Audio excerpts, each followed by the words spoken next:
You're correct. As I see it, you're correct. So I was wanting you to tell me that I was correct. Yes, you are.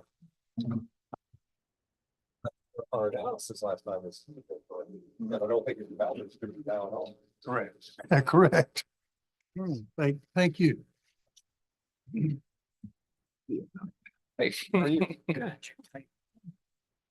Not sure where Mr. Betts is. There he is. There he is. There he is. Safe. Where'd you see him? Where'd you see Colin? Under this Oh, slot in the- yeah. Oh.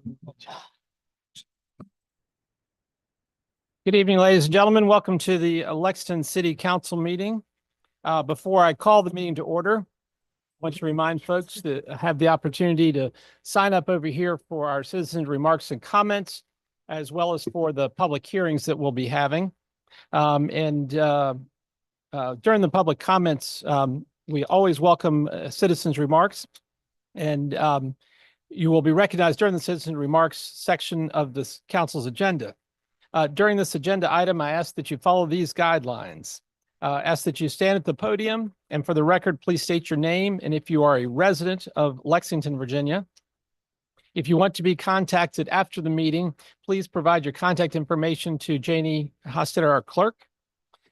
Second, we ask that you make your comments to the council as a whole. This is a time for us to hear you, not to engage in conversation or solicit from the crowd, but just to speak to council. We ask that you be brief, state your position, and provide facts. We ask that written statements be provided to the clerk for distribution, and debate is prohibited. We ask that you speak clearly, as we want to hear what you have to say. Council will try to hear everyone who wishes to speak on a subject. Discussion will be limited to 3 minutes per person. And if you're representing a group, we allow 5 minutes and ask that you identify those that are with you. And I remind us all that meetings of the Lexington City Council are formal proceedings and are recorded. And with that, I would like to call the meeting to order. And our first item of business, if you all will please stand and join me for the Pledge of Allegiance. I pledge allegiance to the flag of the United States of America and to the republic for which it stands, one nation, under God, indivisible, with liberty and justice for all. Thank you very much. Again, welcome. Glad you all are here. Next item is consideration of the agenda. I'm not aware of any changes or corrections. And if there are none from council, we will adopt and approve the agenda as presented. It is approved. We will jump right into presentations. And sorry, Jesse, we're going to hear from our auditor first. And invite Emily Byers, if you come on down. You got a longer drive, Emily. Thank you all for having me. I'm going to try to get this short enough. Thank you for having me. I appreciate the opportunity. I appreciate you putting me at the front of the line. My name is Emily Byers. I'm the partner in charge of your engagement. I think it's all familiar faces, so this is probably going to feel a lot like it did last year. I'll try to get through the presentation file. You should all have a copy in front of you. Hopefully you've received a copy of the report itself. I'll let you guys peruse that as you have time. If you have questions about the report that I don't go over tonight, my contact information is on the front of the presentation file. You're welcome to reach out to me at any time if you've got audit questions. We'll start on page 2. This just goes over the 3 different types of auditors' reports that are included in your financial statement. The first is the independent auditor's report. This is essentially where we state or opine whether we think your financial statements are materially correct in accordance with generally accepted accounting principles. You all have a clean, unmodified opinion. That's what you want in your audit report. That just means that we think that the numbers as presented are materially correct in accordance with the applicable standards. The second type of auditor's report is what I refer to as your yellow book report. Here we take a look at internal control related items as well as some compliance related items that the Auditor of Public Accounts requires that we test. Again, you have a clean, unmodified opinion. That means no internal control related items and no compliance related items based on the procedures that we performed. I do just want to pause briefly here just to, commend Jen for her hard work. The last few years, we have had a finding here for material proposed adjustments, and we were able to remove that finding this year. Governmental accounting is a little bit different than all other types of accounting, so it takes a little while to kind of get used to it. But I think that Jen did a great job of reviewing our adjustments each year, communicating with us, and getting everything incorporated so that we don't have that finding again this year. And hopefully I'll be able to say that again in 2025. The third type of report is in accordance with uniform guidance. Because you receive and expend more than $750,000 in federal funds, you do undergo a single audit. You guys had another clean, unmodified opinion. Here, we're looking at internal controls and compliance items related to federal programs. So for those federal programs, we had no internal control or compliance related items to report. Another thing that's not mentioned on this page is that you all did receive your 2023 GFOA certificate for financial reporting, and you've applied for that for 2024. So hopefully between Jen and myself and our teams, we've done a good enough job to get that certificate again for you all for 2024. On page 3 is the income statement for the general fund. It shows the last 5 years. This is on the modified basis of accounting, so it's similar, closer to cash basis reporting. You've got the annualized growth rate off to the right-hand side so that you can see how revenues and expenditures have either grown or declined over the 5-year period. That's meant to try to smooth the effects of any outlying transactions. Really, I think that this year you had a little bit less unusual activity as compared to last year. Last year you had some significant recovered costs and an expenditure for the land purchase for the joint health department. So you see that recovered costs have come down this year, more in line with 2022. That's because you had unusual activity in 2023. I think also public safety kind of spiked in 2023. You bought the fire truck there. So this expenses have come back down to a normalized level. Your interest income spiked in 2023 and then rose again in 2024. If you go all the way towards the bottom of the page, maybe 3/4 down, you can see your ending cash balance compared to your ending investment balance. So I think that you all have done a really good job of moving your excess funds that you don't need on hand into an investment so that you can take advantage of those higher interest rates to earn some interest income on those funds. At the very bottom of the page, we've got your reserve calculations. You can see that we calculate that by looking at unassigned fund balance as well as cash and investment balances. Compared to the city expenditures, add in the school expenditures, take out the transfer in between. You can see your reserve balances down there highlighted in blue. You've got good, strong, healthy reserve balances. They did drop slightly during the year. You did have a large contribution to your utility fund this year. You can see that in the other financing sources and uses. So I think that kind of led to that drop, but reserve balances are still very strong. Are the green, the green growth numbers, are they percentages on the 5-year? On the 5-year, yeah. So if you apply that percentage starting in 2020 over the 5-year period, that's how much it grew annually. All right, thank you. The next couple of pages are just revenue and expenditure pie charts. I think that it's just interesting to see that revenues and expenditures typically are generated from the same areas and expended over the same functions. You can see that intergovernmental went up this year. I think that I've said this for the last couple of years, so maybe I'll get it right this year, but I would expect that intergovernmental would go down. I would think that the pandemic funding, all of the ARPA money that has come out that you all have utilized in full at this point, that there wouldn't be ARPA funding again next year, so that intergovernmental will come down. We're seeing new funding sources of ARPA through different state agencies. So there's a chance that that'll stay steady. But you did have $4.5 million in ARPA in 2024. So I wouldn't expect that level next year. But I've been proven wrong almost every year the last couple of years. So. On page 6 is a utility fund summary, looking again at your income statement. The annualized growth rates are calculated the same there. You can see that revenues increased again this year. They went up by about 11% compared to your rate increase of 7%. So you had some new systems come online there that generated some additional revenue above the utility rate increase that you had. Down at the bottom, you can see the unrestricted net position in highlighted blue. I don't show the calculation here for the reserves, but a very technical term, you can kind of eyeball that unrestricted as compared to the expense total and see that you still have strong reserve balances in your utility fund as well. I think that was kind of done intentionally to plan for some future capital development. But good, strong reserve balances both in the general fund and the utility fund. Page 7 is a debt summary. This shows actual debt issued as well as accrual type adjustments like pension and OPEB and things like that. Nothing too exciting to discuss here. You paid your debt payments as they came due, and your pension and OPEB balances changed by fluctuations in the market.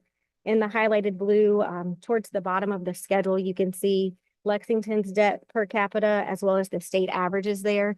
I did compare. Some people like to know how you rank with others. So you guys, of the cities in Virginia, you guys were ranked 7 out of 32, ranked lowest to highest debt per capita for 2023 totals. On page 8 is a required communication with governance letter. Again, you guys have a pretty standard boilerplate letters, nothing too exciting to disclose here. No new accounting standards were adopted during the year. Your significant estimates didn't change. If we had disagreements with management, that would be disclosed to you in this letter. I think, I've already kind of alluded to it, but I think that you all know how much we enjoy working, not just with Jen and her department, but with everyone that we deal with, the treasurer's office, the commissioner, the school board. I think you guys have a great group of people who not only work well with us and help prioritize so that we can get the audit done in a timely manner, but they work together very well to put the city first. And that is very nice and refreshing for us to get to work with that. On page 11 are the audit recommendations. These are items that relate to internal controls or best practices, where you might be able to strengthen controls or things of that nature. They don't rise to the level of being material and reported in the financial statements themselves. I don't typically go over them in too much detail, but they are there for you to review as you have some additional time. And then on page 13 are the upcoming standards that will need to be reviewed next year and into 2026 to determine potential implementation. That, again, just an informational item if you'd like to look at that. I know I went through that pretty quickly. I know you've got a lot on the agenda and things that you need to take care of. If there are any questions, I would be happy to try to answer them. But that was all that I had to go over with you all. Can you repeat that statistic? You said the 7 out of 32, was that was Ranked lowest to highest of Lowest. debt per capita of cities in the state. Thank you. Emily, good work. Thank you. And I'm glad that staff is cooperative. That's always good to hear, working together. Members of council have questions regarding the presentation. Hearing none, have a safe trip back to Blacksburg. Thank you. I appreciate it. You guys have a good holiday. Thank you. Merry Christmas. Wow. Next item on the agenda, courthouse grounds project presentation. Invite up Jesse Lyons and his entourage. Thanks for being with us tonight. And more importantly, thanks for all the work leading up to tonight. Certainly, Emily got through that so quickly. Can I have the balance of her time or? Absolutely. We won't do that. In conclusion, Yeah. I propose. Janie is handing out some updated designs that principally make no changes other than the removal of a couple trees that were proposed, and I'll explain why here in a moment. But generally, what you're seeing is what has been broadly supported. Once those are handed out, I'll thank you. say a few words.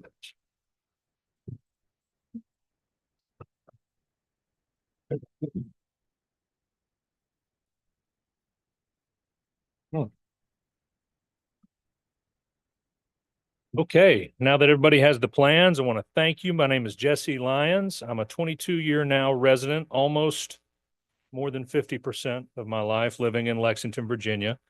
And when I moved here in 2002, I first worked in the old jail and jailer's residence. And that was the beginning of my impetus for support of this interest in this project. And I want to thank you for having us here tonight.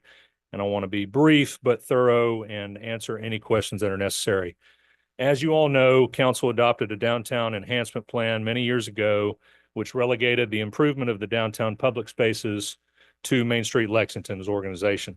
And various great work in different ways has been done by the Main Street group, currently run by Rebecca Logan, of course, here tonight. The first major project of one area, so to speak, was the Gateway Triangle Entry Garden, which was successfully completed with both Mr. Bartenstein and his team and Walter Garrett and the Main Street Board and others supporting that. And once that was completed, my understanding was that the Main Street group decided they wanted to tackle a big project. Months ago, more than 12, maybe 15 or 16, Main Street established a committee to address what has become their next project, and that's rehabilitating and rejuvenating courthouse grounds. I was selected chairman partially due to my affinity for the space and also due to my management background in building and grounds and capital projects at Mulberry Hill, the home of Kappa Alpha Order. Additionally, on that project on that committee are Jeff Hughes. He was the immediate past president of Main Street, at the time, the chair of the design committee, Rebecca Logan, executive director, Steve McAllister, vice president and treasurer for W&L, principally in that space as a renter at this point, and Arthur Bartenstein, principal of ABL Landscapes and his team, and also on his credentials, which are long, HLF, ARB, et cetera. So to set about this at our very first meetings, once we coalesced around some plans, we had 5 goals. They were printed in the newspaper last year. To rejuvenate Courthouse Square, to instill collective pride in a jewel of downtown Lexington. First, to maximize positive community and personal usage. 2, to improve overall appearance, landscape design, and included items. To ensure effective maintenance, connect to the historical customs of the space, and to enhance engagement with and preservations of the Veterans Memorial. So we set about our work with those 5 in mind, and they were somewhat prognosticated because every one of them came up in the process moving forward. We've engaged with the community on this project in many ways. We established an advisory committee, which was wide open and welcome to many folks, but we invited veterans in the local VFW post and representatives of the MOA, Military Officers Association, but the VFW having the most interest in the space. The Blue Ridge Garden Club, I want to thank Carol and Julie who are here tonight, who have had interest in the space for almost 25 years, if not more, in other ways. Representatives from the city, representatives from the county, property owners, the Historic Lexington Foundation, and the original Veterans Memorial designer, Skip Ravenhorst, the fire marshal, the Chamber of Commerce, et cetera. As you know, the city owns all the land in question, aside from a memorial which the county retains ownership of. During that period, when we were ideating what to do, we held a community input session and took recommendations both online and social media, which made a lot of people cringe, but we took great recommendations and we collated those together. We've also met recently with city staff. I want to thank Patrick Madigan and all the folks that participated in that meeting. We've also met recently, as you know from the report, with the Architectural Review Board and made sure we didn't miss anything. Made sure there wasn't something that we weren't aware of. We're on track with our recommendations at this time with both of those groups. At the beginning, a few iterations were discussed, rejected, amended, and slowly a broad level of support were coalesced around principally what you see in front of you with a little tweaks. Arthur Bartenstein and his team, including Bugs and Kelly and the folks that work at his firm, are exceptional at what they do, and they balance local wants with historical attributes along with best practices for the spaces, let's say somewhere else, without making it like everywhere else. It'll still be unique to Lexington and Rockbridge County. Key components include, part of this proposal includes, and I should start off with major gratitude to the local VFW post who I went and presented with, local veterans, and I'll name Bob Hopkins and David Kurkowski, who I've gotten to know and become friends with. Part of this recommendation recommends moving the Veterans Memorial 25 feet to the left/north, however you want to look at it, to better position the memorial in front of the old courthouse, and restore and open up that full courthouse court to restore, rehabilitate the original space, which was an open, common community gathering space. Now, with that move, we also recommend, we want to have appreciation as well for the County Board of Supervisors who have endorsed this plan on record at one of the meetings in November. and John Adamson and his brother Kirk, because they also agreed to facilitate a land transfer that will allow the county to retain ownership of the dirt and the memorial. And they've agreed in that endorsement to allow Main Street to move the memorial. And we know that's of an utmost importance. So that all has been approved or endorsed and is not in the way. They also want to facilitate the transfer of land. I want to thank John and Kirk for essentially donating a portion of their private land to the county to facilitate that. Make sure I'm on the right page here. This will create a beautiful Allay visual access centered on the Thomas U. Walter Jail and provide an attractive, balanced green urban space for open enjoyment, social gathering, and benefit. It's been recorded, but I want to put it on the record here. The jailhouse and jailer's residence that is in that courthouse square was designed by Thomas U. Walter, who at the time may be the most preeminent architect in the world and had studied abroad, completed Mintz, college, and somehow Rockbridge County convinced him to come in and design that jail. And I didn't know this. I knew that from my tour as a young consultant, giving a tour of the KA jail at that time. The Lawyers Row to the north was also designed by Thomas U. Walter. And so he had the whole area in mind, including this court. And so this is in some ways realizing a long-term vision of a storied architect. You will see that the rehabbed and restored front court and side court include brick pavers, some on a concrete slab, which is mainly the first level leading up to the first set of stairs in the front court off of Main Street, and the rest pervious on a properly condensed structure for drainage and honestly for a good look that harmonizes with the rest of Lexington instead of a sterile, clean, tight brick look that might seem out of place for the rest of the area. Trees are a net gain, even with the two that we've removed from the most previous note. And the varieties or cultivars are best for the space. They're a 25-year maturity in a downtown. By the time they reach 25, they're still probably at only 75% of their actual full maturity that they would be, say, in a green open field. So they fit, they frame, and they should grow just fine.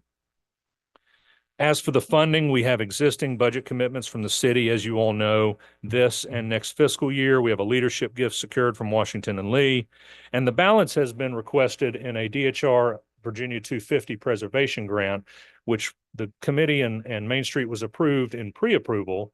And if I'm checking my phone any minute now, we could hear approval or partial approval or an unfortunate response, but we all believe a positive response on the balance of the funding. And we've been in contact with both DHR, the committee, the commission chairman of Virginia 250, and we're looking forward for a positive response. Now, in the event that doesn't happen, we will shift into full fundraising mode and we'll still raise the full amount. And that's my commitment to the city and the county and Main Street, because we know that this has got broad support and we want to see this happen. At this point, I'd like to pause before a closure and ask if there's any questions about the plan, clarifications. Oh, and I didn't include this. I want to say this before I get going too far. And this was in an email that I sent earlier. From discussions with members of the community and the city public works, there are regulatory, interpretive, and historic signage opportunities for this space.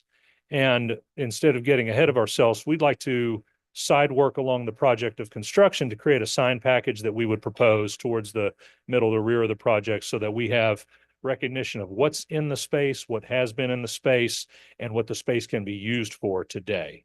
And so we'll be very thoughtful about that so that it is thought out, permanently included, and not piecemealed together afterwards. So I'll pause, and if it's appropriate, Mr. Mayor, to offer any questions from council regarding the proposal. Terrific. Thank you, Jesse, and terrific presentation. Members of council have any questions or comments?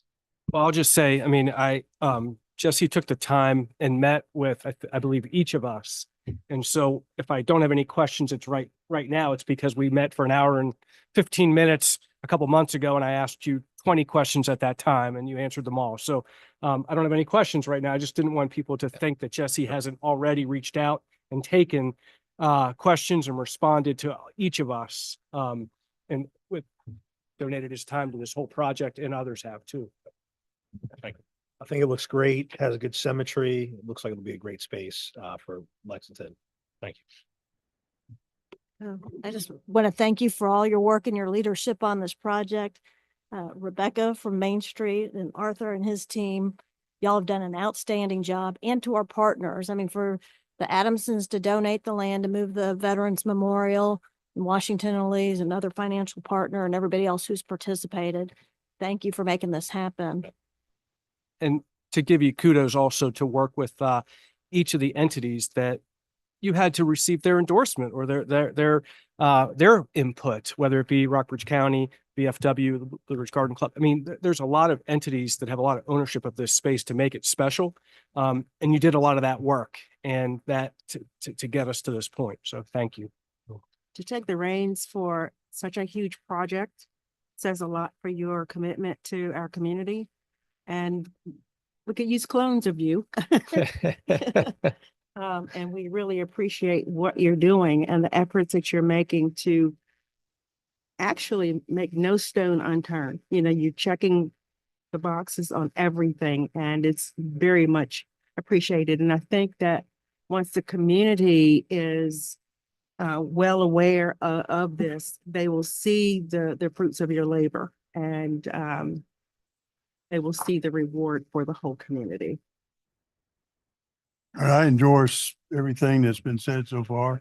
I want to add my comment as well. Yes, we did meet one-on-one and discuss this and looked at the plan. And my only comment today is great work.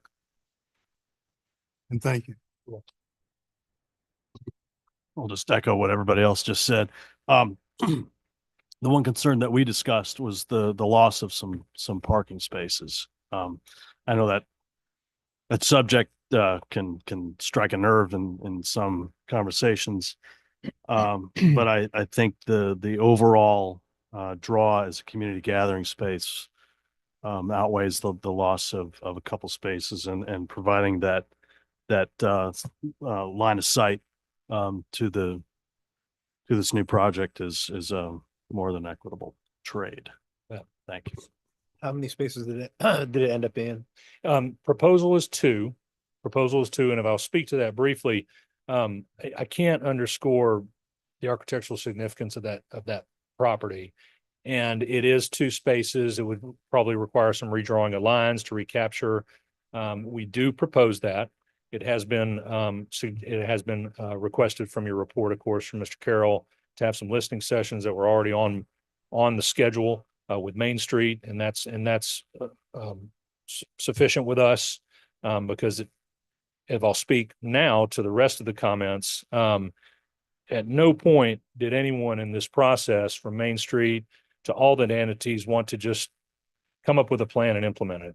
The goal is that when this is done, it is what it was 250 years ago. It was the most common community gathering place, and even better now that it's 2024, 5, and 6, where everybody can feel welcome. Everybody can come put, whether that's the community festival, which you can all describe in your heads, or some other something that's going to come about because now we have a great space for it, or it just looks great. And so we wanted to bring all those entities together. And if I'm making a list, it's not just Jesse or anybody on the committee, the county, the city, you all, the staff, the volunteers, the community organizations, to a person, have been so excited about what this could be. And that's what the whole goal was. No credit to myself. It's to, and I'd miss some names, but between Spencer Suter, Tom Carroll, and you name it, Arnie, everybody supportive. And it was a goal of all of ours to make this the most collaborative, positive outcome, so that we can all celebrate next year when it's the proverbial ribbon is cut and the shiny plaques on the wall. So any other additional comments, Mr. Mayor? I'll just offer a couple. One, I was thankful that you referenced the downtown enhancement plan that we accepted many years ago. Several folks that sit before you accepted that back in the day, and we've been chipping away at a lot of projects in there.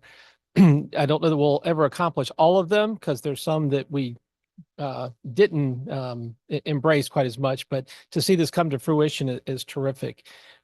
Just want to identify that as far as landowners, you have the building owners, you've got the city, you've got the county, and the space.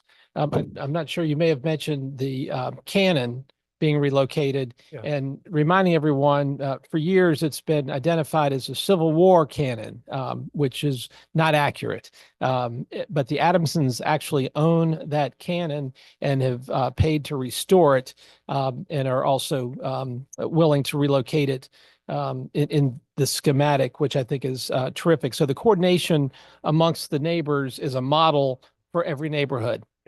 And thanks for mentioning that, because for some reason I missed that in there. We have engaged with every property owner, and either it's enthusiastic support or definitely not a roadblock. And we wanted to make sure, I mean, this is going to be their front door, and this is going to be right in front of everybody.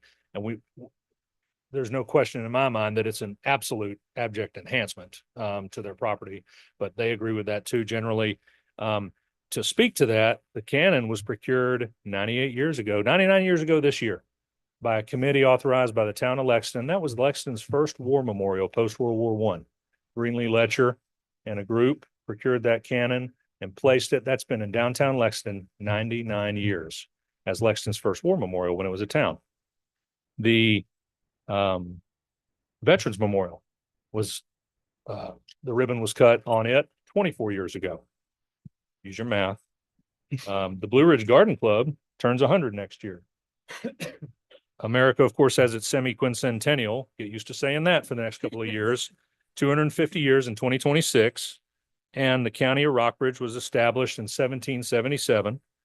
The city of Lexington charter, of course, was granted in 1778, but it was established by the General Assembly in 1777. That's almost 250 years ago. So nearly 250 years ago, this community was established for one reason. That was to place a courthouse on the corner that it sits today. It's the third or fourth, I believe, but that was put there between Botetourt and Augusta County. The whole reason we're here is because that courthouse and those grounds exist. So what better way than to celebrate the 250th anniversary of all those things than to renovate the grounds? And with it, I formally ask for your support of the proposal from the city manager on the through topics. Very good. One last question. Sure. Jesse, the relocated memorial, will it be a replica of the current one? Will it look like that, or? It will be the current one to the extent of what stone doesn't crack and get replaced. Okay. That was our commitment to the veterans. It was evident in the beginning of the process. They fundraised, they put it in, and they want it to look the same. I'm game for that. And I think that's a necessary thing to do. And so one of the considerations when we go to work on this project will be whoever's hired, et cetera, will be this has to be a critical component of the project, and that when it's done, it looks like it looks today over here. Yes, Thank you. You bet. Very good. I think I heard a resounding endorsement, but for purposes of addressing, I would welcome council's consideration of an endorsement of this project. I'll make a motion, a three-pronged motion, to endorse the plan and provide Main Street Lexington the authority to proceed as the city's agent with the courthouse grounds revitalization project. Also to provide two $60,000 grants, one in FY25 and one in FY26. The FY25 funding has already been budgeted. And then to also direct the city manager to work with Main Street Lexington to work with merchants about the parking spaces. So that would be the totality of the motion. Second. Have a motion and a dueling second. Thank you all. Any further discussion? Hearing none, roll call vote. Mr. Alligood. Aye. Mr. Ziegler. Aye. Ms. Strawn. Aye. Mr. Smith. Aye. Mr. Betts. Aye. Ms. Alexander. Aye. Motion carries unanimously. Thank you so much for being with us and all the work that you've done up to this point, and look forward to partnering with you as we go from this place. And I will share with you, after 22 years, the best are ahead of you. Thank you. Merry Christmas. I appreciate your support. I look forward to coming back and reporting. Excellent. Right. Merry Christmas. Next item on the agenda, public hearings of consideration of ordinance 2024-14 to establish a stormwater utility enterprise fund. And I'll call on the city manager to introduce this topic. Thank you, Mayor. This evening before you are two ordinances. One would establish a stormwater utility fund and create the rules and regulations by which that enterprise would be operated and its public purposes. And then the second would be to set the rate for the stormwater utility. A little bit of background familiar to all of you, but this has been a topic of conversation for at least a half a dozen years. Kind of went into hiatus during the pandemic and has been rekindled over the last couple years. The city has, Public Works Department has done an incredible job both getting grants to map and model our stormwater systems. Remember that stormwater systems are things that are almost entirely underground and therefore kind of invisible to us on a daily basis.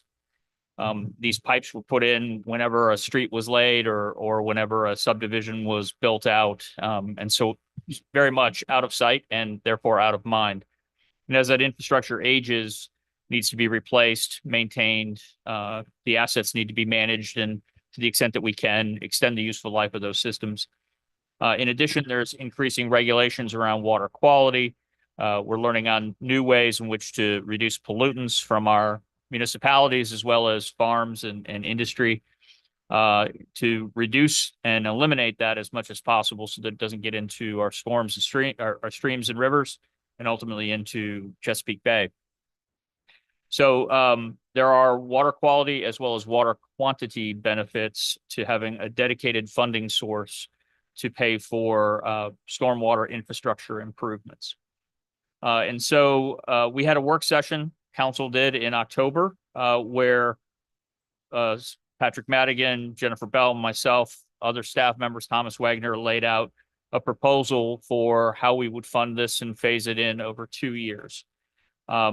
After that October work session, we held several listening sessions, 4 in the community in November, and then reached out to our largest property owners, which included the 2 universities, the hospital, schools, both Rockbridge and Lexington schools, the faith-based community, and invited them to learn how we calculated what their stormwater fee would be, to receive any information, for them to look at our calculation method and give us feedback that we got something wrong, and we're happy to correct that. We welcome and seek out that correction and that input. So we're at this point now where I feel as though the question, it's time to call the question and just decide whether we want to proceed in this fashion or seek or discontinue it or find another path forward. In general, the stormwater utility will raise we estimate about $400,000 a year with the rate structure that is proposed. We want to phase that in over 2 years, starting in July of 2025, so in the upcoming fiscal year. And it would be 30 cents per 250 square feet of impervious surface, which is not very easy to understand, but it's basically your rooftops, your driveways, your hardscape surfaces where water cannot penetrate into the ground and therefore finds its way into the stormwater system, whether it's done quickly or whether it takes some time to migrate. We also have built in the state of Virginia stormwater credits. So institutions and individuals who have an engineered design system can receive a reduction in their stormwater fee. It's not as simple matter of having rain barrels, although we can have future conversations around that, but it is an engineered system that holds and contains stormwater. And if an individual property owner has that, whether it's an institution or an individual person, they can pursue those credits and we will bill them the utility along with their water bill. That's our proposed plan. So if council adopts this program this evening, we will spend over the next 6 months working on finalizing all the mapping and the billing systems, meeting with individual property owners. Patrick Madigan, the Director of Public Works, and his colleagues, Thomas Wagner, have already created stormwater credit forms. And so early in the new year, if council decides to endorse the stormwater utility, we'll be ready to go to review any credit applications. We know that they're going to be coming from Washington and Lee and from VMI and probably from the hospital as well. So that is the issue before you, those two ordinances, and I'd be happy to answer any questions that you may have. I don't know if I missed this in here, but is there any type of like appeals process if, for example, some type of surface was arguable, whether or not it was impervious? Is there anything built in for that? It just occurred to me. I'm sorry for not raising that before now, but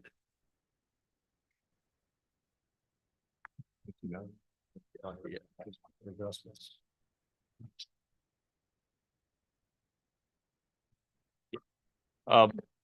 So there is a process that's spelled out. You want to? Either way.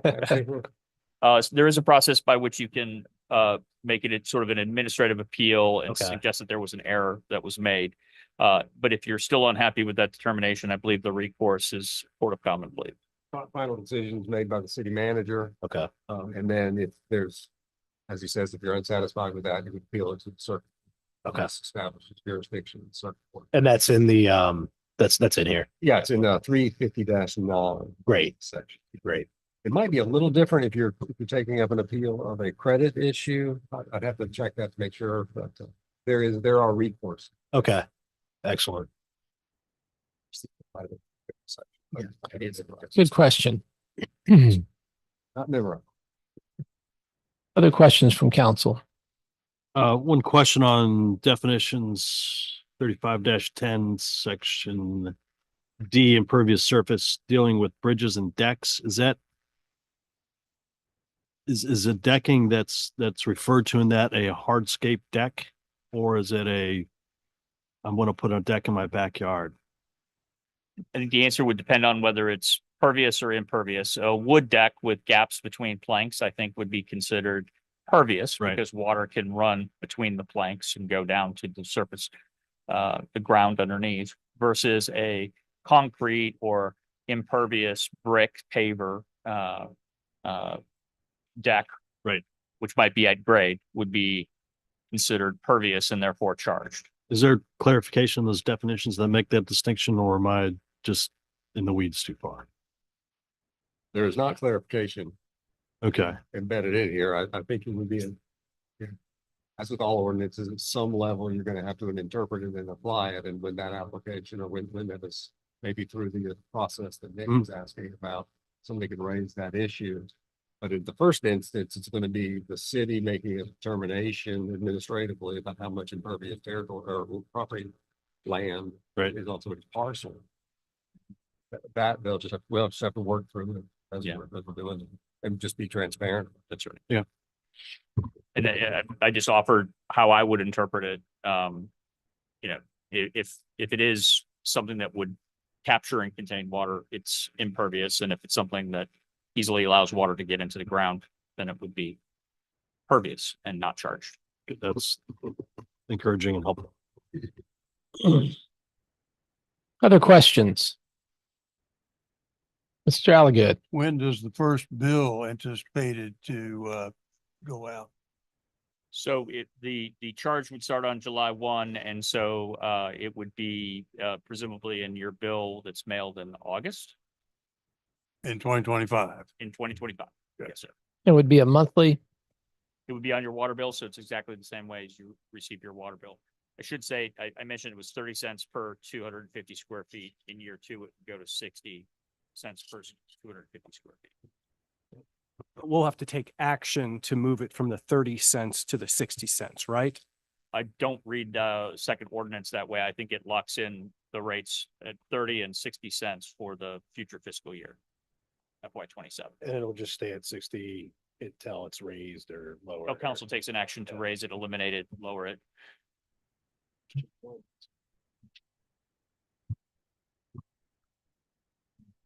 The fee, I mean, it functions like a sanitary sewer in essence, and you can use the revenues to support bonds. Health infrastructure, so do a revenue ball. In your listening sessions, did you explain how a downtown building where there are multiple water customers, how they will have their water bill take into account the one roof that might be over 8 different tenants, that how that would occur? Yeah, there are some best practices on that other cities have already solved this issue. But in that instance, it's ultimately going to be a bill due to the property owner. So if you have 8 different electric and water accounts, we will ultimately hold the ownership responsible, and they'll be the ones to pay the bill. They may apportion it among their tenants however they see fit, but just as the water bill, the ultimate responsibility does rest for utilities with the property owner. Good questions. If there are no other questions, I would like to open the public hearing and ask for anyone who would like to speak to this issue. This would be the time. Didn't have anyone sign up, but is there anyone who would like to speak to the issue of the stormwater fee? Don, did you still want to speak this evening? If so, come on up and please state your name for the record. Thanks for being with us. I'm Don Clutie. I live in Lexington on Oakview Drive. I have the same concern on what is impervious and how that affects, and how that might be defined, or is it possible to mitigate some of the issues relating to water? I don't have a gutter or any stormwater. My water goes directly up from my property into Sarah's Run. I'm not saying not to have a stormwater fee. I'm just wondering, really, is there a way of looking at encouraging people down the road to eliminate the impervious and go to pervious type of drainage? Because this is, I think, really ought to be the goal, to try not to really penalize people, but try to encourage them to go to impervious systems. Maybe a water catch system or whatever.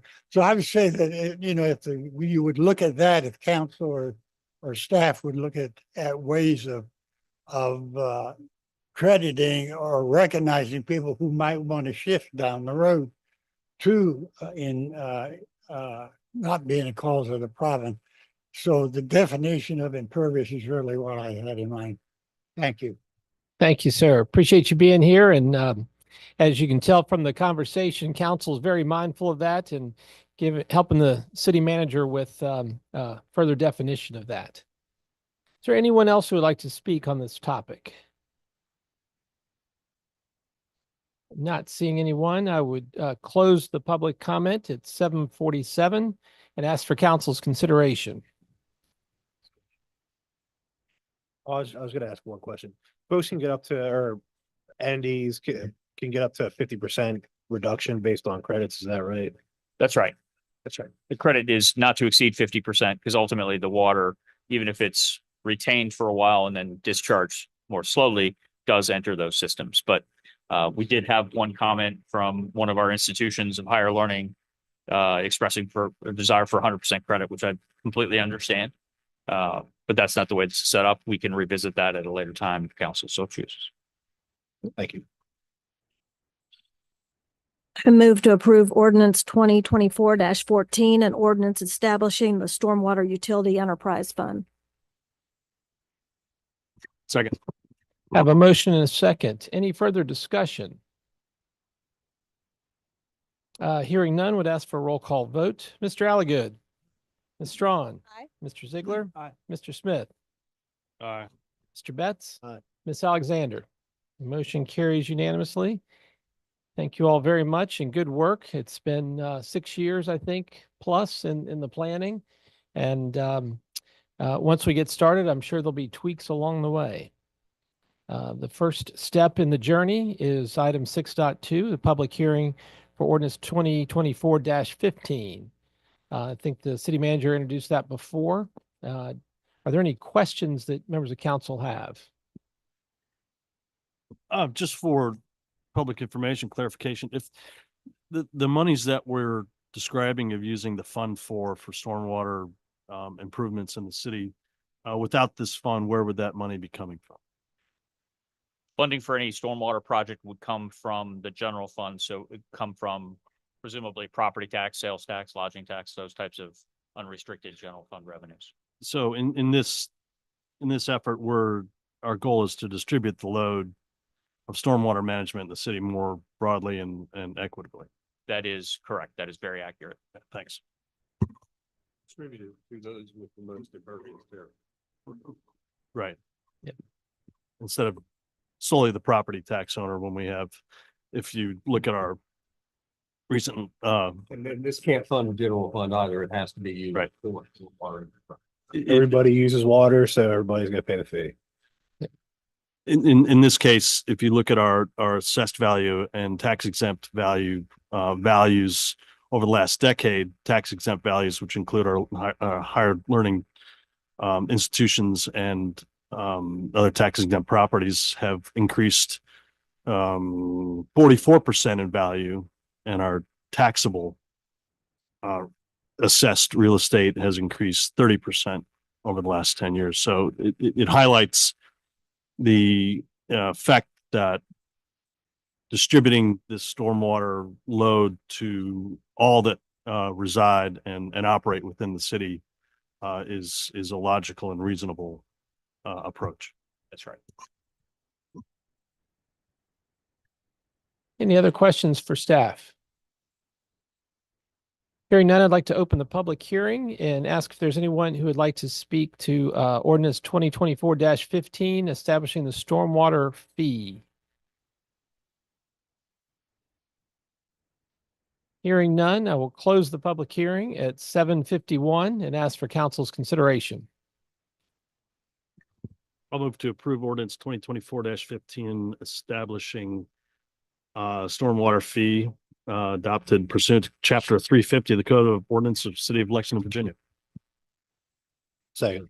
Have a motion and a second. Any discussion? And I'll only ask if council is comfortable with putting a cost structure in place now in FY 25 that will be in FY 27. If we would treat this like we do every other fee, we set it 1 year at a time. We pass ordinances all the time when we raise water rates, et cetera, property tax rates, personal property tax rate. If there would be any reason to treat this like we do every single other charge that we do, what would make this one special that we would do this with section 3? Well, I think for this case, it's helpful. People know it's going to be a two-step process, that ultimately we want the 60 cent per unit fee, but we're phasing it in. And because it is a phase in, I think it makes sense to go ahead and do the second. I appreciate your point. And I would say in most cases that's true, but since it's phased, I think this makes sense. I think at one point during the work sessions, we talked about having a set fee and then having a 50% reduction at first. And then this may be a way to accomplish kind of the same thing. And then in the future, post fiscal year 2027, we could, just like anything else, we can either raise it or lower it. Very good. Any other questions? If not, I believe I have a motion and a second, and ask for a roll call vote. Mr. Alligood? Aye. Mr. Smith? Aye. Mr. Betts? Aye. Ms. Strong? Aye. Mr. Ziegler? Aye. Ms. Alexander? Motion carries unanimously. Good work. Thank you all, and staff, look forward to the work that is yet to be done and organizing the fee and the program. Next item is consideration of minutes from November 12th, 21 and December 5th. Those were included in your packet. Unless there's an objection, we'll approve those as presented. I hear no objection. They are approved. Next item, citizens' remarks and comments. Had one person sign up, Janice Friend. please come join us. If there's anyone else who would like to speak this evening, please let me know. Janice, thanks for being with us. Hello, can you all hear me? Yes. I'm Janice Friend. I live at 102 Rebel Ridge, and I've actually come as the chair of the tree board to give you a few tree-related updates.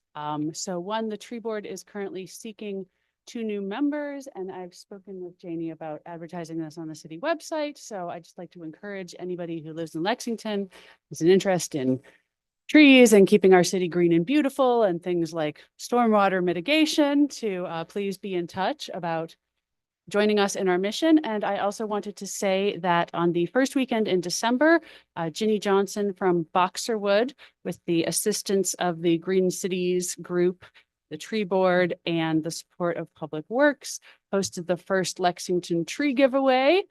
Mayor Friedman came and got some trees to plant in his yard. We had several new residents of Lexington who came, who wanted to beautify their properties.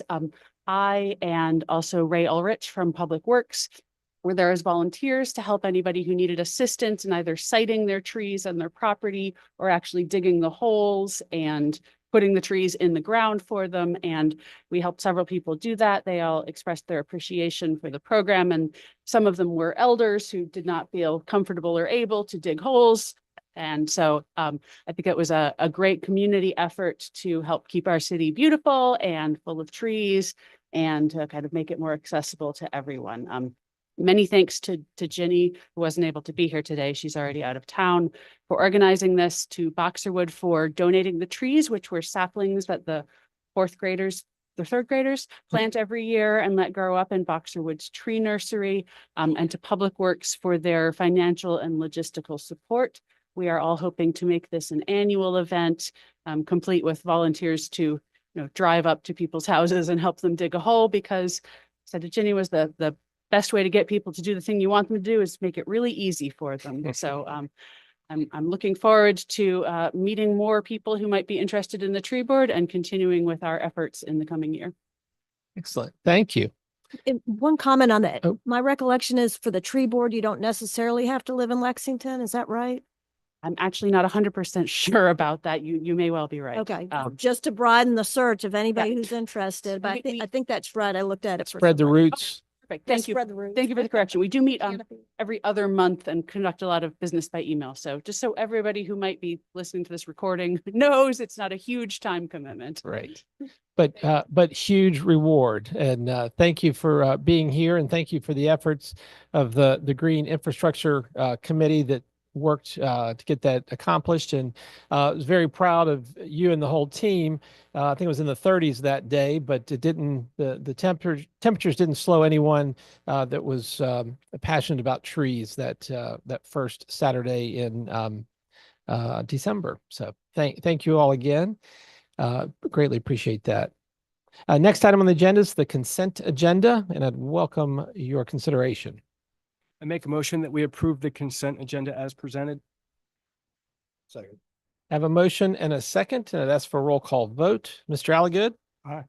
Mr. Betts? Mr. Ziegler? Aye. Ms. Strawn? Aye. Mr. Smith? Aye. Ms. Alexander? Motion carries. Thank you all very much, and look forward to New Year's Eve. If you haven't noticed, the ball on top of the Gin Hotel is in position and ready for the drop New Year's Eve. So come early and stay late.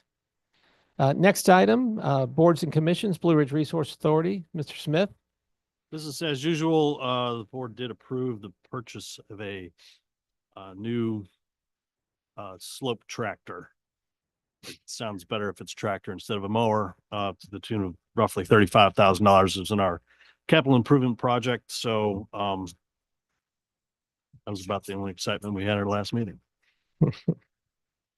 Thank you, sir. Main Street Lexington, Mr. Smith. Main Street Lexington, one last event besides New Year's Eve, and that's the church open house tomorrow evening. And the gift certificate program is still running strong. Gift certificates are available at Just Games and Shenandoah Attic. That's all I have. Oh, and the search continues for a new director. I'll keep you updated on that, but nothing really substantial to report yet. Is there a timing for applications or charted process? Application process was open. I think the job is open until filled. I think they're interviewing and nothing much more substantial than that right now. Thank you, sir. We got a new director. We'll all hear about it. Very good. Thank you. Maury Service Authority, Mr. Alligood. Thank you, Mr. Mayor. The Maury Service Authority Board had our December meeting last this week, a couple of days ago. And the news that came in that particular meeting was that we opened the bids for completing the Route 11 bypass loop work. And Randy Hostetter was awarded the bid. He was the low bid. And it's a project that's roughly $2.3 million. And looking forward to having that go as planned. And they're to do that. So we're beginning to start spending some of that money that I've been reminding everyone about. And so this is the first step in there in the project. So things are moving ahead, and look forward to getting some more bids. And the other item was that we talked about was there's a study that should be completed by January about land solids applications, and a question about PFAS, and a question about which method should the MSA go with? Should they change their procedures, their operating procedures in there? We're looking at making some big changes as part of the modernization, and we need this engineering work to help make that decision in there. And so we should get that report in January, and that'll be another step at starting to move ahead in there. That's the end of the report. Mr. Alligood, the project that has been awarded to Randy Hostetter, what's the expected duration? Is that a 6-month job, 2-year job? Not sure. Okay. Not sure what the timing is. I've got the bid document here. And Just there. curious how much, Yeah, I'll give you just a couple of sentences there. The bid was for the Route 11 Waterline Improvement Project, and the contract includes the installation of approximately 650 linear feet of new 12-inch water main, approximately 3,300 linear feet of 16-inch replacement water main, and associated work. And I don't see the time of completion estimated time of completion for that. okay. Just But curious, that's what it's for. just curious how quickly you can spend $2.3 million. Indeed so. Thank you, sir. Planning Commission, Ms. Strong.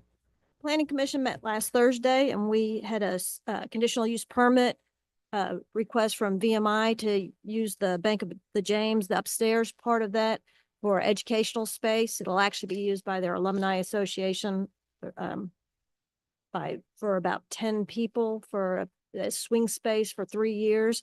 They had proffered a condition of allowing the CUP for 4 years, just to give them a little leeway in there. So we did approve it unanimously with that condition that it's in effect for 4 years, where we usually don't put a time limit on our CUPs, but they requested it, and that sounded fine with the Planning Commission. So that'll come before council at the first January meeting. And then we continued our discussion of accessory dwelling units, and we are this close to to getting a final draft of our zoning ordinance amendment. So we will again pick that up in January. And it was John Driscoll's last meeting. He's been on the Planning Commission for almost 8 years now, and we appreciate all the work he's done. And now he'll be involved from the council side of it. So that's all I have. Thank you. Any questions? A couple of questions. Did you mean cottage housing? rather than What? accessory dwelling units. Oh, yeah, sorry. Okay. I'm still stuck. I apologize. I even wrote accessory dwelling units. Yes, cottage housing.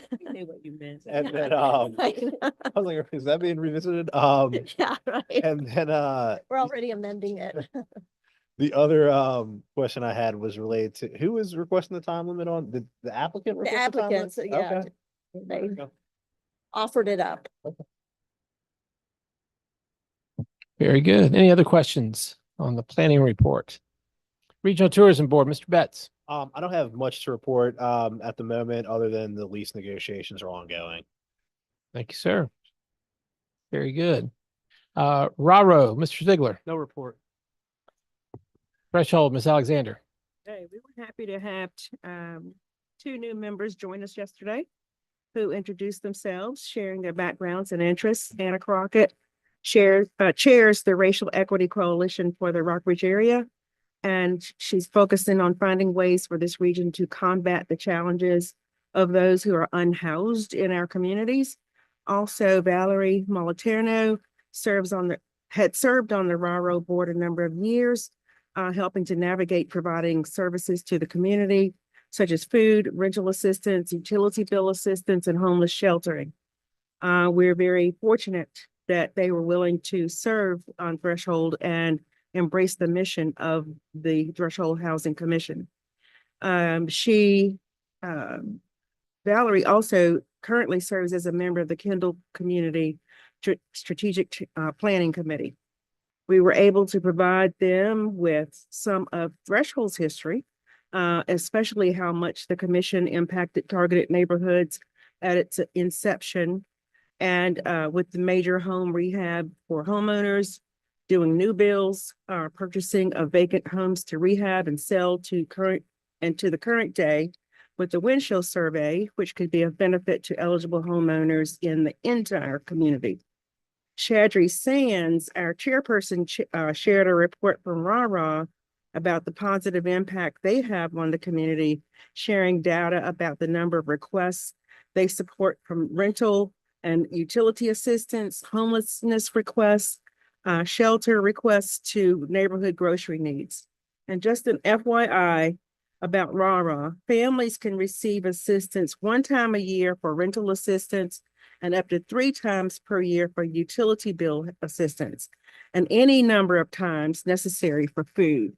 And they are going back to the drawing board to look at the way that they do that to determine if they should increase some of that assistance because of the number of requests that they get and how much help is really needed. We do expect the rollout of the windshield survey results to occur sometime in January, and we hope to be ready to present that data at least sometime in March, which will give us time in between an opportunity to study, analyze, and develop the next steps to move forward. The regional housing study, still delayed since May, it's still pending. The last word we had received involved them waiting for some data from Harrisonburg, but we're not sure if that's still the case as to why it's still in a pending status. And our city manager joined us and talked about the homeowner helper program, which we'll be discussing further in the near future, as well as reminding Threshold about the upcoming budget season facing us. Any questions? Want me to add anything there? I think that you covered pretty much everything. I just mentioned that the windshield survey, we're really excited about that. That'll give us some objective data from an outside study to help us make good policy decisions in the future. Very good. Thank you, Ms. Alexander. Any other questions? Under my report, have a couple of items and one piece to consider. First, no particular order. Mark your calendars for January 6th, the annual State of the Union Chamber Breakfast will be at the Virginia Horse Center. Janie, I know, sent out an email, and if you haven't responded to her, please do so. And if you have items that you would like for me to be sure to include of accomplishments over the past year or aspirations for the coming year, feel free to shoot me an email with those comments. I want to echo, as Chuck mentioned, tomorrow night from 4 to 6, the churches downtown we'll have open house and encourage people to wander the streets of Lexington and check out the beautiful architecture outside and inside of our area churches. Last week was reasonably busy. Had on December 13th, Friday, the I-81 committee met at the Virginia Horse Center. Terry Austin led the meeting. The takeaways from that particular meeting that I would suggest to you is the committee was formed to receive revenue, or rather designate or direct is the word I'm looking for, revenue that was coming from gas tax, specifically for improvements for 81 and specifically the safety of I-81.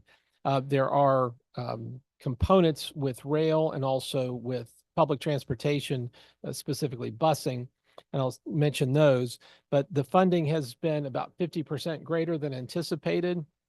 Unfortunately, most of it has been consumed with inflation.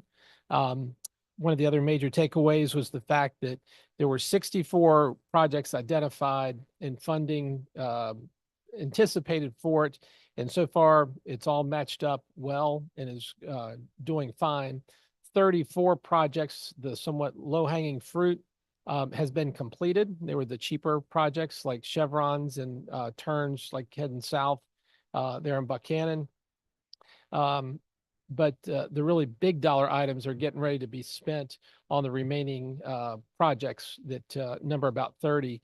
But there are 0 in the planning phase right now. They have addressed all 64 and have them initiated with completion dates out, I think, to about 2030, 2032-ish timeframe. One of the items within our area, if you've traveled north on 81 at exit 220, if you're coming south, there's a planned auxiliary lane. So if you're coming off 64 onto 81, in the past, you've had to merge onto Interstate 81 and then at the next exit 220 exit. There was a bridge abutment that had to be removed to add the auxiliary lane, which meant the whole bridge had to be replaced up above. So if you were traveling and got to see when there was no bridge, it was kind of freaky, all the years of my life traveling through there and seeing the bridge. Has been identified a project that has been missed is the auxiliary lane looking at I-81 north from 220 to 221, the Interstate 64 heading east. So that's being reviewed and studied, not near as much expense associated with it because the bridge has already been replaced. There isn't an abutment where the lane would go, and the engineering for the area has been done. So for our region, that's a project that's going to be on there that will have auxiliary lanes. Hasn't been approved yet, but is in the planning phase. Great meeting, again, led by Terry Austin.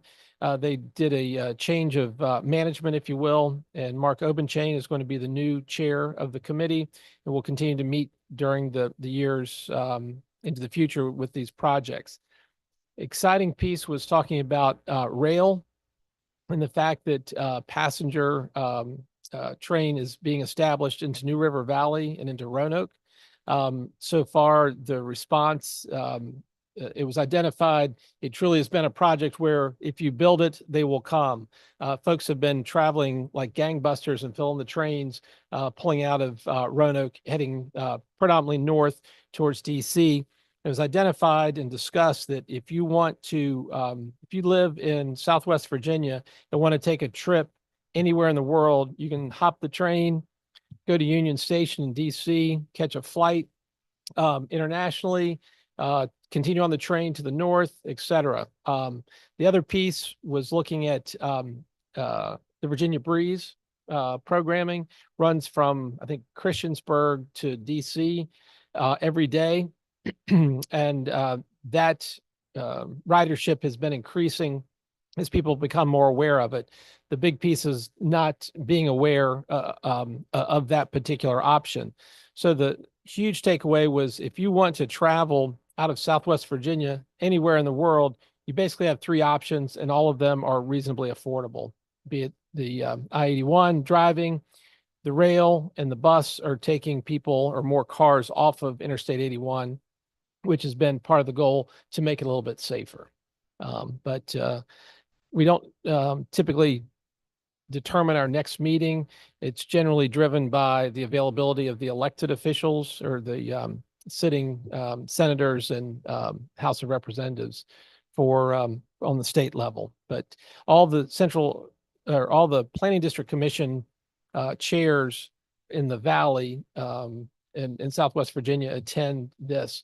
And so on behalf of Lexington and the Central Shenandoah Planning District Commission as chair, I have a seat on this committee and happy to report back to you that it's operating well and making terrific progress in making I-81 safer and generally better outcome for travelers. One of the other pieces that was mentioned was, and I don't have the specifics, but they detailed, I think it's a close to 50% quicker response time. So when there's an accident, routing people and getting them off the interstate and through the different arteries has become much more automated and not as manual. So people between apps on their phone and technology that VDOT has, it's much, much smoother. The example that he gave is that when there's an accident, they now have at VDOT command an overriding so they can make all the lights in essence green and keep traffic flowing and control the flow on the, not on 81, but on the arteries that support 81 when there's an accident. Pretty fascinating how things are progressing. Then on Monday, the 16th, Central Shenandoah Planning District Commission had our meeting. We just are celebrating our 55th year of existence and had a mini celebration for that back in August. At this meeting, we reviewed our annual audit.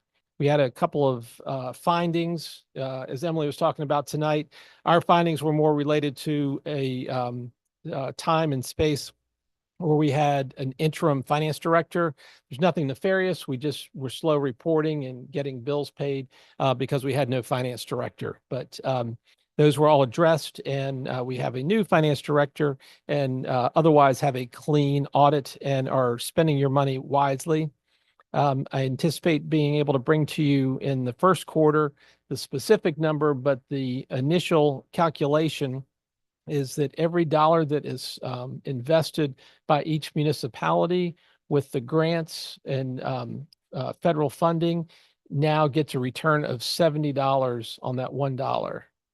So we'll have a better number, but that was the initial calculation by our finance department.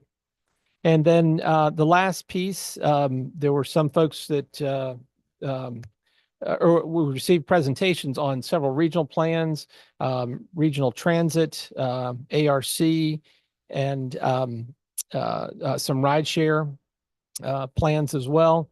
And I suggested that if folks were having difficulties over the holidays with the outcome of the election and discussing politics, that all of our commission members could share the regional transit plan and regional ARC plan for folks to discuss, to have something to talk about other than politics.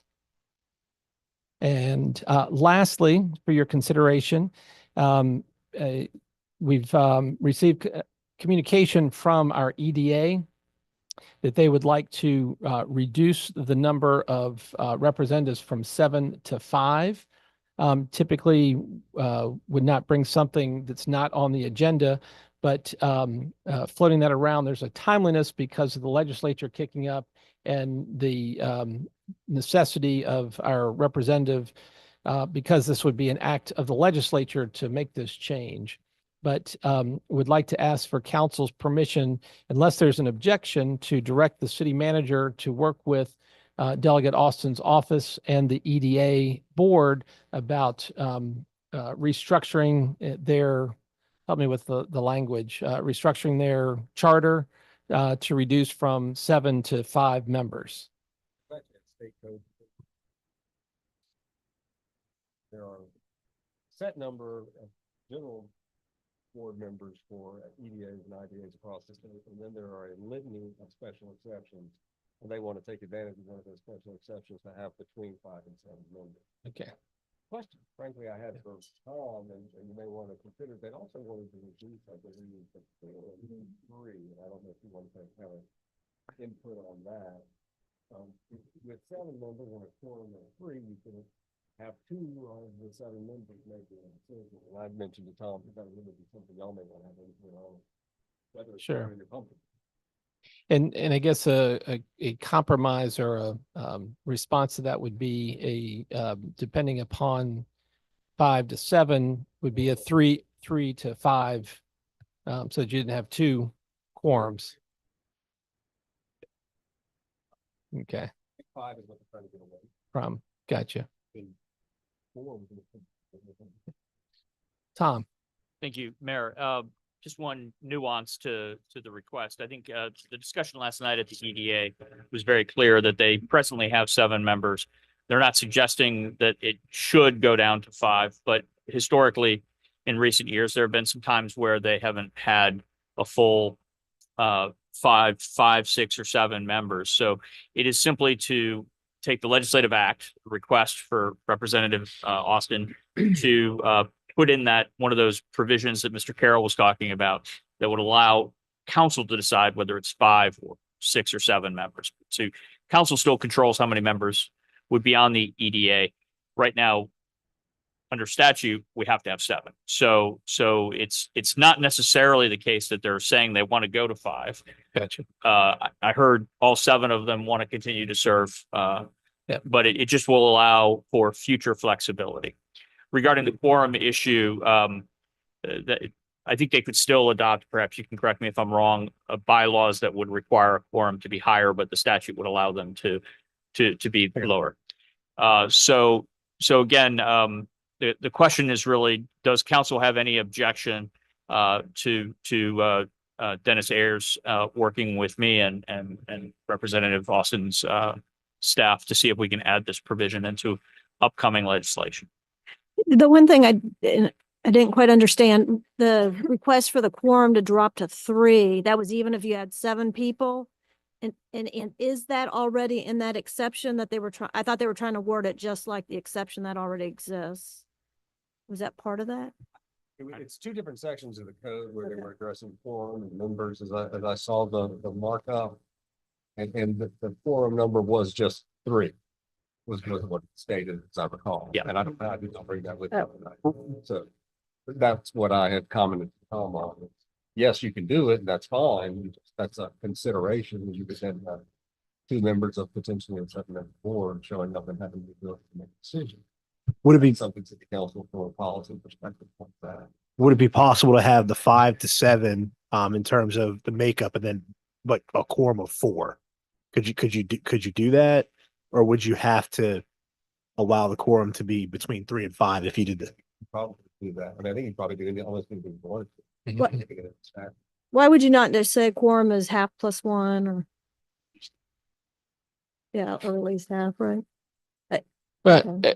conceptually, those are the details that I think the city manager can handle on our behalf, especially as other jurisdictions have addressed this. And it may be that at the end of the day, EDA doesn't want to change from where it is because I think they've just begun exploring it as well. And if we have a body of 5, 3 would be the quorum. If you're 5 to 7, as Jeremy pointed out, you could have 2 groups meeting of 3 if your quorum is 3. So those, unless you have an objection to pursuing the discussion, that's really all you're agreeing to at this point for I think the city manager and city attorney hear the concerns and share those concerns, and we'll look out for our best interest and get that accomplished. I would just say that personally, I'm supportive of the 5 to 7, but I think the quorum should be at least 4, even if it's reduced down to 5. Yeah. You know, just standard quorum of 4. Several heads nodding. Yeah. Thank you. I, again, don't like to, this isn't fully vetted and, was moving fast because of the holiday and the legislature getting fired up, here very quickly. So thank you all for, your comments and observations related to that. With that, I'll turn over to the city manager. Mayor, my report will be very short. Wish you all Happy New Year and thank you for the opportunity to serve. And on behalf of my coworkers, wish you all the best these holidays. I'll be writing a written report to you tomorrow. Reserve the balance of my time for that. Fair enough. And for council's consideration, or not consideration, but information, City Hall will be closed on Wednesday and Thursday. Very good. Thank you. City Attorney. Thank you, Mr. Mayor. Sorry, I didn't mean to hijack your discussion of the EDA there. I apologize. Only two things I wanted to mention, Nick. I do have the lease for Buena Vista site for the tourism center, and we're starting to work on that. We do have a letter of intent from the landlord for the city of Lexington site. Needs a little more detail, so I'm hoping to reach out to Cheryl and talk to her about that and be able to respond to them with some thoughts on the LOI. They will then take the LOI and build a draft lease, which we'll be able to comment on. So They're gonna send the actual lease. yeah, Okay. yeah. And then on the Buena Vista one, did you get my, you got? my Yes, I did. I comments? got your Okay. comments as well. Thank you very much. We'll certainly incorporate those into our red line of the lease. The other thing I wanted to mention, our office has been doing some work with Patrick on the Jackson water and stormwater project, water and sewer project.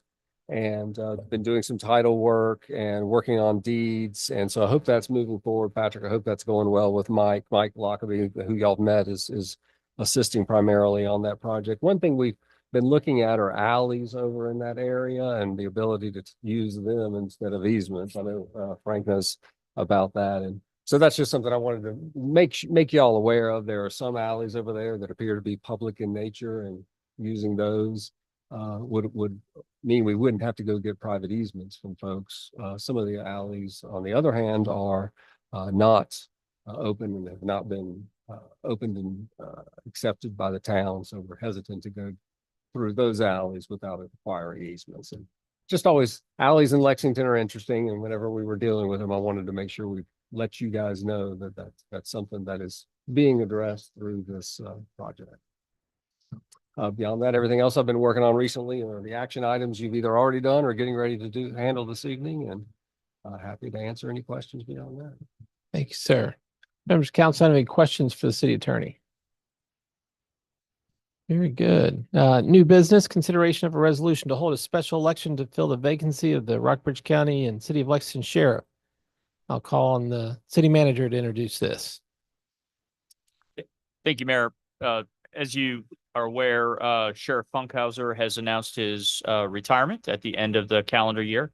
And under the state statute, the two entities, in this case, Lexington and Rockbridge County, are to hold their election promptly upon the vacancy in a constitutional officer such as the sheriff's office.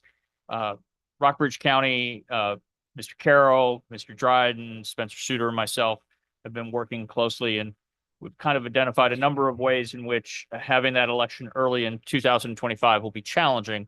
First and foremost, as you know, our registrar's office is moving February 10th, assuming the state of Virginia has no objection, and you can't have an election too close to or too soon after a relocation.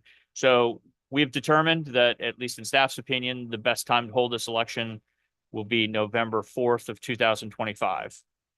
So that this legislation, this resolution tonight will petition the court, and the city and Rockbridge County will have the same petition to allow that special election to be held November 4th, 2025. The only thing I would add is the county has already approved their resolution. Mr. Dryden has prepared a petition that he sent to me and I've reviewed, and you approve the resolution, we'll probably get it filed before the new year. Terrific. Thank you. Is there gonna be an interim sheriff? And okay. Very good. Any questions from council? If not, welcome your consideration of this item. You looking for a motion? Yes, sir.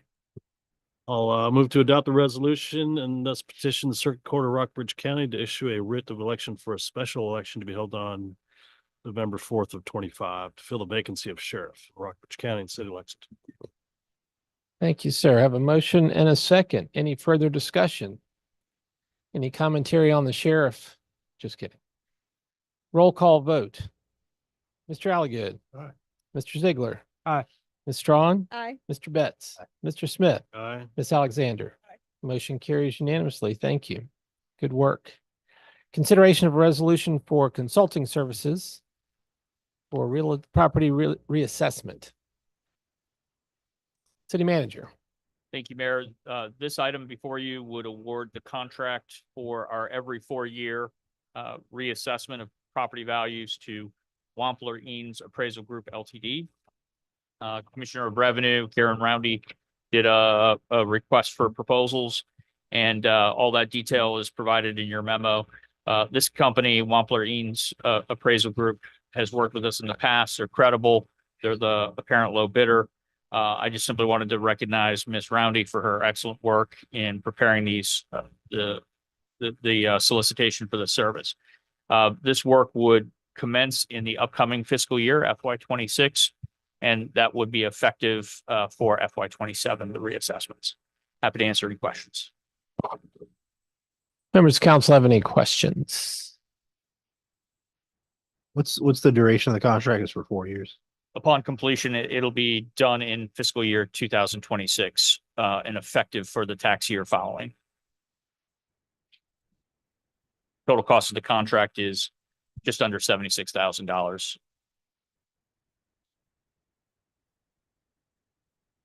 There are no questions. The city manager, I'd ask for your consideration by method of a motion. I move to approve resolution 2024-14, a resolution appointing an assessor to carry out the 2026 general reassessment of real estate within the city, approving a contract therefore, and certain related actions. Second. Have a motion and a second. Any discussion? Hearing none, a roll call vote. Mr. Alligood. Aye. Ms. Strawn. Aye. Mr. Smith. Aye. Mr. Ziegler. Aye. Mr. Betts. Aye. Ms. Alexander. Aye. Motion carries unanimously.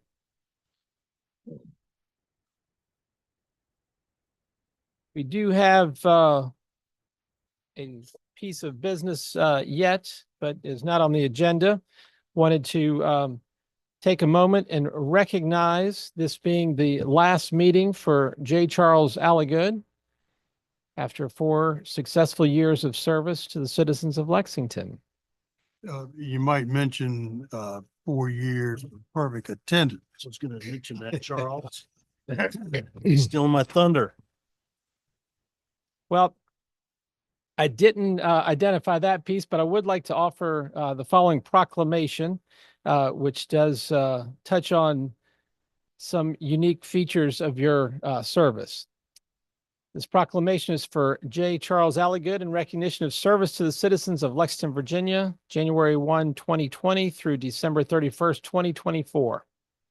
Whereas J. Charles Alligood sought candidacy to the Lexington City Council in June 2019 and was elected November 2019. And whereas J. Charles Alligood served as the City Council liaison to the Maury Service Authority Board and provided guidance, mentoring, and thoughtful warning, hold on to your wallet. And whereas J. Charles Alligood shares a passion for conservation and preservation with his support of Rockbridge Conservation and Virginia 250 celebration efforts. And whereas J. Charles Alligood served as the senior council member the past 4 years and displayed resilience and endurance during our marathon meetings during COVID. And whereas J. Charles Alligood, teacher, educated us all on ambient noise definitions, decibels, and the fact that a vacuum cleaner registers an irritating 70 decibels. And whereas J. Charles Alligood, futurist, embrace the city's solar, renewable energy, and recycling projects to care for our planet and the next generation. And whereas J. Charles Alligood's wife Patsy made many sacrifices to support Charles's endeavors on city council for the benefit of our community. Now therefore be it resolved that the Lexington City Council and Mayor do hereby express our appreciation for the efforts, tenacity, endurance, commitment, and diligence of J. Charles Alligood and his wife Patsy for the benefit of the great city of Lexington, Virginia, and all its citizens, adopted this 19th day, December 2024. Mr. Alligood offered this and the right hand of fellowship with gratitude and appreciation for your service.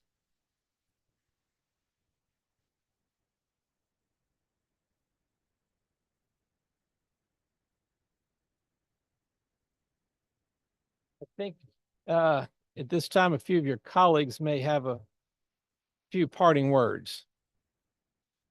I'll start. You party shots? Yeah.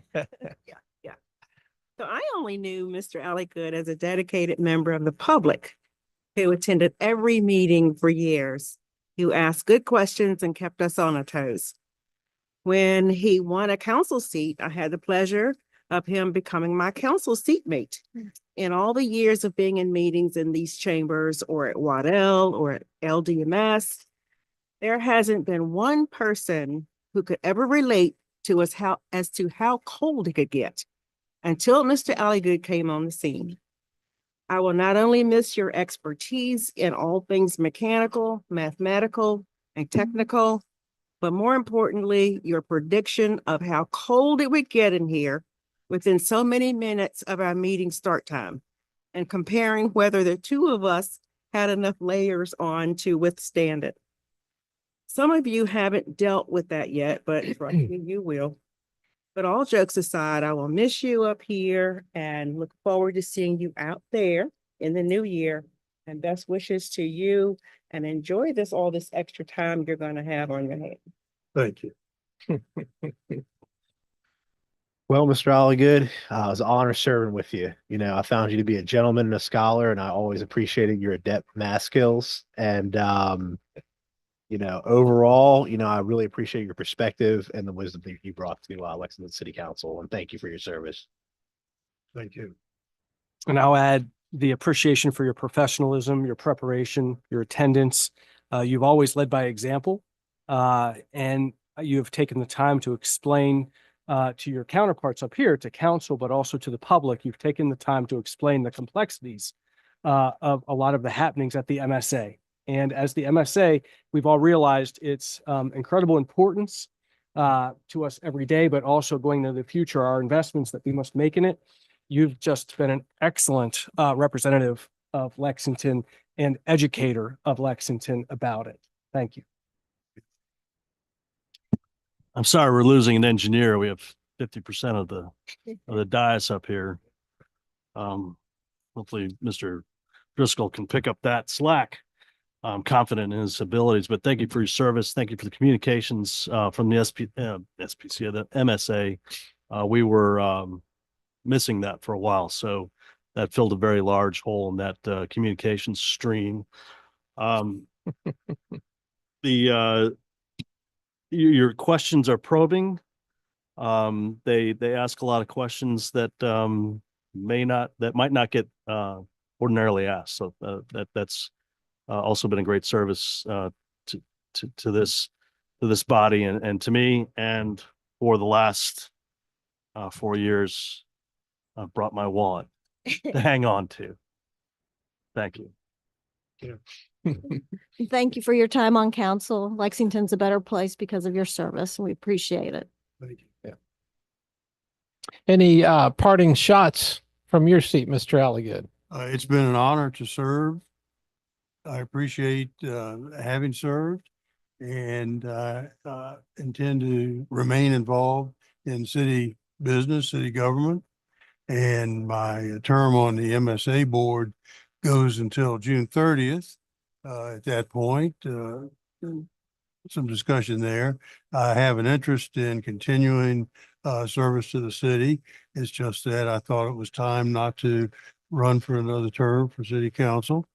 And I feel good. Health is good at this point, and have appreciated working with all of you. It's been an education. And I think it's always true that when people get together, you learn each other a little better than you would otherwise in there, particularly when you work on a board like this in there. And I appreciate my service, and I appreciate having worked with all of you. Thank you very much. We share the sentiment that it's been great to work together. While we didn't always agree on everything all along, we've always gotten along and done the work of our community. So I've expressed it before to the council as a whole, but to you specifically and directly, thank you for your contributions and for your steadfast commitment to being prepared and working hard at every turn. It's meant a lot, and means a lot to our community. So very grateful. And of course, the first and third Thursdays, we will continue to meet and welcome you to come back and join us anytime. Look forward to 2025. And the second and fourth planning commission. Exactly, Commission exactly. planning, that's what I acknowledge that John's been on it 8 years and you've been on it for almost 8 years too. At least. Attendance. Right? Very good. I'm not aware of any other business to come before council this evening. Unless there's an objection, I'll wish everyone a Merry Christmas, Happy New Year, and see you in 2025. We are adjourned.